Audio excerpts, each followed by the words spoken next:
पंजाब ते पंजाबी रूल दी, पंजाबी लुकाई दी, पंजाबी शाही दी जदों भी गल होवेगा तो एक नां सारिਆਂ ਤੋਂ ਉੱਤੇ आ जाएगा।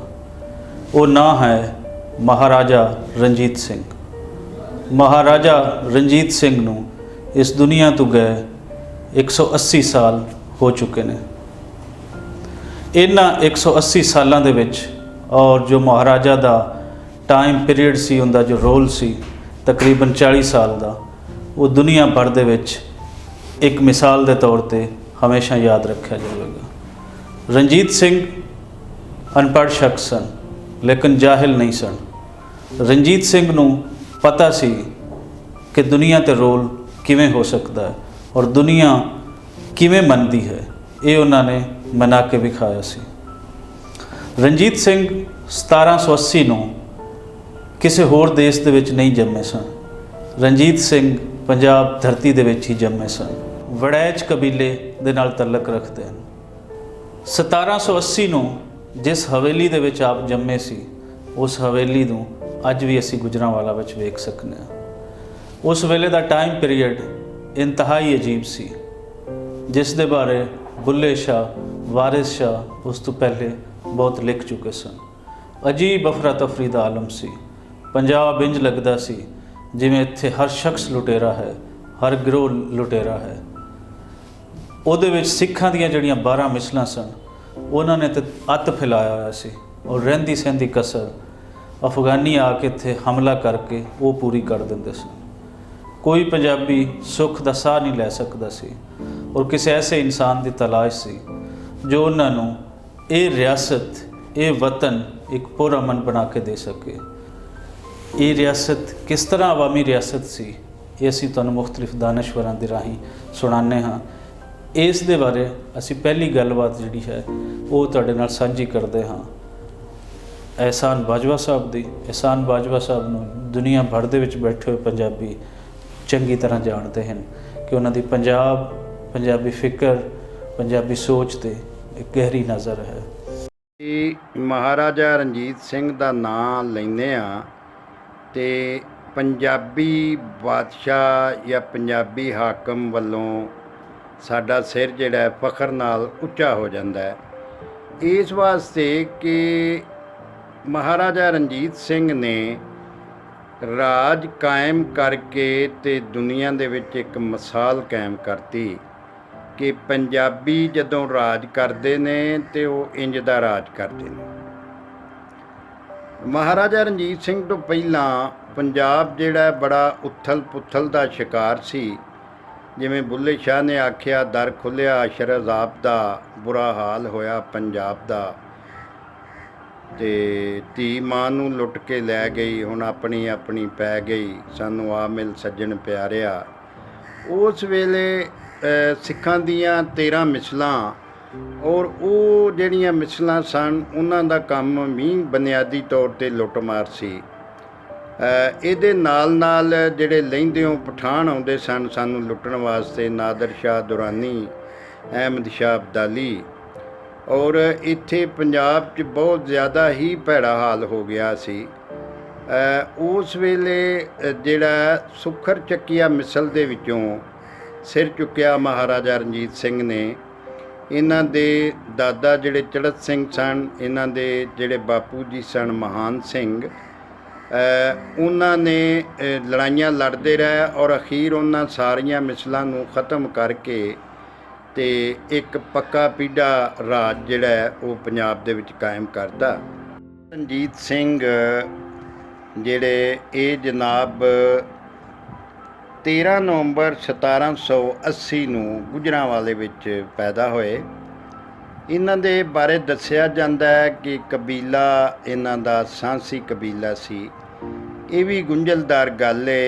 एक किताब लिखी गई जिहड़े फकीर सैयद सन लाहौर दे, रियल रणजीत सिंह, मैनू उहदे बारे दर्शन सिंह वैंस ने दस्सिया सी कि उहदे 'च लिखिया होया कि रणजीत सिंह दा कबीला जिहड़ा वो सांसी नहीं सगों वड़ैच सी। बहरहाल उस वेले गुजराल च रहिंदे सन इन्हां दे बापू जी महान सिंह, जिन्हां दियां उस वेले ਇਸ ਇਲਾਕੇ ਦੇ ਅੰਦਰ ਚੱਠਾ ਕਬੀਲੇ ਨੇ ਜਿਹੜੀ ਰਿਆਸਤ ਕਾਇਮ ਕੀਤੀ ਸੀ, ਉਹਨਾਂ ਨਾਲ ਬੜੀਆਂ ਲੜਾਈਆਂ ਹੁੰਦੀਆਂ ਰਹੀਆਂ। ਔਰ ਉਸ ਵੇਲੇ ਜਿਹੜਾ ਸ਼ਹਿਰ ਰਸੂਲ ਨਗਰ ਹੈ, ਉੱਥੇ ਸਿੱਖਾਂ ਦਾ ਹੈੱਡਕੁਆਟਰ ਸੀ। ਉਸ ਜਗ੍ਹਾ ਦੇ ਉੱਤੇ ਹੀ ਦਰਿਆ ਦੇ ਕੰਢੇ ਜਿਹੜਾ ਨਾ ਜੀ ਮਹਾਰਾਜਾ ਰਣਜੀਤ ਸਿੰਘ ਰਹਿੰਦੇ ਸਨ। ਔਰ ਉਸੇ ਹੀ ਜਗ੍ਹਾ 'ਤੇ ਇਹਨਾਂ ਨੂੰ ਬਿਮਾਰੀ ਚੀਚਕ ਦੀ, ਅੱਜ ਨੂੰ ਮਾਤਾ ਆਂਦੇ ਨੇ ਪੰਜਾਬੀ 'ਚ ਹੋਈ, ਅਤੇ ਨਿੱਕੇ ਹੁੰਦਿਆਂ ਜਿਹੜੀ ਇਹਨਾਂ ਦੀ ਅੱਖ ਹੈ ਨਾ ਉੱਥੇ ਜ਼ਾਇਆ ਹੋ ਗਈ। ਉਸ ਸ਼ਹਿਰ ਰਸੂਲ ਨਗਰ ਦੇ ਵਿੱਚ, ਜਿਹੜਾ ਦਰਿਆ ਚਨਾਨ ਦੇ ਚੜ੍ਹਦੇ ਪਾਸੇ ਵਿੱਚ ਚੱਠਿਆਂ ਦਾ ਇਲਾਕਾ ਹੈ।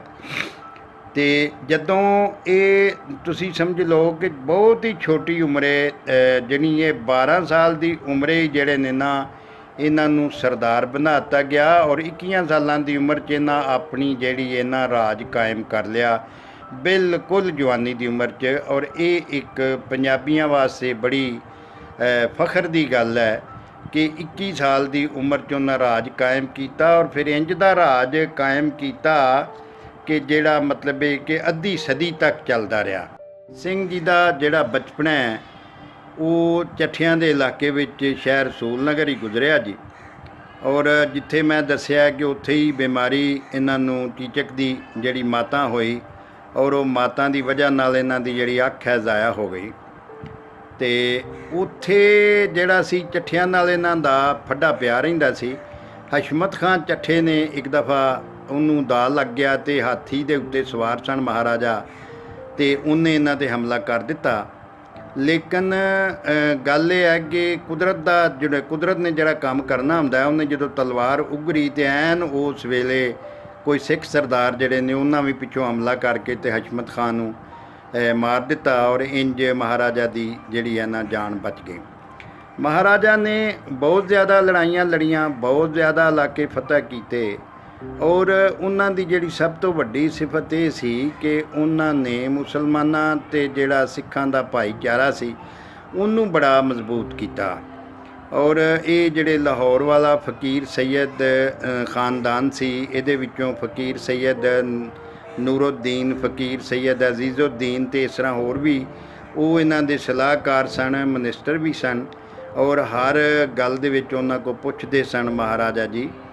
ਅਤੇ ਇੰਜ ਮਹਾਰਾਜਾ ਨੇ ਉਹ ਨਵੇਕਲਾ ਕੰਮ ਕਰ ਵਿਖਾਇਆ ਕਿ ਜਿਹੜਾ ਦੁਨੀਆ 'ਚ ਨਹੀਂ ਕਿਸੇ ਕੋ ਹੋ ਸਕਿਆ। ਜਿਵੇਂ ਅੰਗਰੇਜ਼ ਇਹਨਾਂ ਤੋਂ ਬਾਅਦ 'ਚ ਆਉਣ ਵਾਲੇ, ਉਹਨਾਂ ਨੇ ਬੜੀ ਕੋਸ਼ਿਸ਼ ਕੀਤੀ ਪਠਾਣਾਂ ਨੂੰ ਕੈਪਚਰ ਕਰਨ ਦੀ, ਲੇਕਿਨ ਉੱਥੇ ਕਬਜ਼ਾ ਨਾ ਕਰ ਸਕੇ। ਲੇਕਿਨ ਮਹਾਰਾਜਾ ਰਣਜੀਤ ਸਿੰਘ ਨੇ ਜਮਰੋਦ ਅਤੇ ਪਿਸ਼ਾਵਰ ਅਤੇ ਕਾਬਲ ਤੱਕ ਰਾਜ ਕਰਕੇ ਇੱਕ ਨਵੇਕਲੀ ਮਿਸਾਲ ਕਾਇਮ ਕਰ ਦਿੱਤੀ ਰਾਜ ਦੀ, ਕਿ ਮਤਲਬ ਇਹ ਹੈ ਕਿ ਇਹਨਾਂ ਲੋਕਾਂ ਨੂੰ ਵੀ ਆਪਣਾ ਦਾਸ ਕੀਤਾ ਜਾ ਸਕਦਾ ਹੈ। ਅਤੇ ਇਹ ਇੱਕ ਨਵੇਕਲੀ ਗੱਲ ਸੀ। 1801 ਵਿੱਚ ਉਹਨਾਂ ਜੰਮੂ ਦੇ ਰਾਜੇ ਕੋਲੋਂ ਜਿਹੜਾ ਰਾਜ ਲਿਆ। 1807 ਵਿੱਚ ਉਹਨਾਂ ਕਸੂਰ ਨੂੰ ਫਤਿਹ ਕੀਤਾ। ਉਹਨਾਂ ਨੇ 15 ਸਾਲ ਦੀ ਉਮਰੇ ਉਹਨਾਂ ਦਾ ਵਿਆਹ ਮਹਿਤਾਬ ਕੌਰ ਨਾਲ ਹੋਇਆ, ਜਿਹੜੀ ਗੁਰਬਖਸ਼ ਸਿੰਘ ਦੀ ਧੀ ਸੀ, ਜਿਹੜੀ ਬਾਅਦ 'ਚ ਫਿਰ ਨਾ ਰਹਿ ਸਕੀ। ਇਸ ਤਰ੍ਹਾਂ ਹੀ ਰਾਜ ਕੌਰ ਜਿਹੜੀ ਰਣਜੀਤ ਸਿੰਘ ਦੀ ਬੜੀ ਪਿਆਰੀ ਬੀਵੀ ਸੀ, ਅਤੇ ਜਿੰਦ ਕੌਰ ਆਖਰੀ ਬੀਬੀ ਸੀ ਜਿਹੜੀ ਦਲੀਪ ਸਿੰਘ ਦੀ ਮਾਂ ਸੀ। ਔਰ ਉਹਦੇ ਤੋਂ ਬਾਅਦ ਜਦੋਂ ਮਹਾਰਾਜਾ ਰਣਜੀਤ ਸਿੰਘ ਫੌਤ ਹੋਏ ਨੇ, ਅਤੇ ਜਿੰਦ ਕੌਰ ਹੀ ਜਿਹੜੇ ਦੂਜੇ ਸਿੱਖ ਕਬੀਲਿਆਂ ਨੇ ਉਹਨਾਂ ਦੇ ਨਾਲ ਉਹਨਾਂ ਨੂੰ ਤੰਗ ਕਰਨਾ ਸ਼ੁਰੂ ਕੀਤਾ, ਅਤੇ ਉਹਨਾਂ ਨੇ ਫਿਰ ਅੰਗਰੇਜ਼ਾਂ ਨੂੰ ਨਾਲ ਲੈ ਕੇ ਅਤੇ ਆਪਣੇ ਬਚਾਅ ਦਾ ਕੋਈ ਤਰੀਕਾ ਕੀਤਾ, ਜਿਹਦੇ 'ਤੇ ਅਖਾਣ ਬਣਿਆ ਸੀ, ਆਈ ਮਾਈ ਜਿੰਦਾਂ ਤਲਾ ਮੁਲਾ ਵੇਚ ਕੇ ਹੱਥ ਫੜਾਈਆਂ ਟਿੰਡਾਂ। ਇਹ ਮਹਾਰਾਜਾ ਰਣਜੀਤ ਸਿੰਘ ਨੇ 1818 'ਚ ਮੁਲਤਾਨ ਨੂੰ ਫਤਿਹ ਕੀਤਾ, 1819 'ਚ ਕਸ਼ਮੀਰ ਨੂੰ ਫਤਿਹ ਕੀਤਾ, 1813 'ਚ ਅਟਕ ਦੇ ਮਕਾਮ ਦੇ ਉੱਤੇ ਇਹਨਾਂ ਦੇ ਸਾਹਮਣੇ ਪਠਾਨ ਜਿਹੜਾ ਦੋਸਤ ਮੁਹੰਮਦ ਸੀ ਉਹਨੇ ਹਥਿਆਰ ਸੁੱਟੇ। ਔਰ ਜਦੋਂ ਇਹਨਾਂ ਪਿਸ਼ੌਰ ਕੀਤਾ ਫਤਿਹ, ਅਤੇ ਉਸ ਵੇਲੇ ਇਹਨਾਂ ਦੇ 3 ਮੁੰਡੇ ਹੋਏ, ਅਤੇ ਉਹਨਾਂ ਨੇ ਉਸੇ ਹੀ ਨਿਸਬਤ ਨਾਲ ਪਿਸ਼ੌਰਾ ਸਿੰਘ ਅਤੇ ਮੁਲਤਾਨਾ ਸਿੰਘ, ਜਦੋਂ ਮੁਲਤਾਨ ਫਤਿਹ ਹੋਇਆ ਅਤੇ ਮੁਲਤਾਨਾ ਸਿੰਘ ਅਤੇ ਕਸ਼ਮੀਰਾ ਸਿੰਘ ਉਹਨਾਂ ਦੇ ਨਾਂ ਰੱਖੇ। ਅਤੇ ਇਹ ਤੁਸੀਂ ਸਮਝ ਲਓ ਮਹਾਰਾਜਾ ਰਣਜੀਤ ਸਿੰਘ ਨੇ 850 ਸਾਲਾ ਜਿਹੜਾ ਪੰਜਾਬੀਆਂ 'ਤੇ ਹਮਲੇ ਕਰਨ ਵਾਲੇ ਪਠਾਨ ਸਨ ਨਾ ਜੀ, ਉਹਨਾਂ ਦਾ ਚੰਗੇ ਤਰੀਕੇ ਨਾਲ ਮੱਕੂ ਟੱਪਿਆ। ਔਰ ਜਦੋਂ ਅਸੀਂ ਇਹ ਗੱਲ ਕਰਨੇ ਹਾਂ ਤਾਂ ਸਾਡਾ ਫਖਰ ਨਾਲ ਸਿਰ ਉੱਚਾ ਹੋ ਜਾਂਦਾ ਹੈ ਕਿ ਪੰਜਾਬੀਆਂ ਦਾ ਉਹ ਕੱਲਾ ਕਾਰਾ ਹੁਕਮਰਾਨ ਜਿਹੜਾ ਉਹਨੇ ਇੱਕ ਨਵੀਂ ਮਿਸਾਲ ਕਾਇਮ ਕਰਤੀ।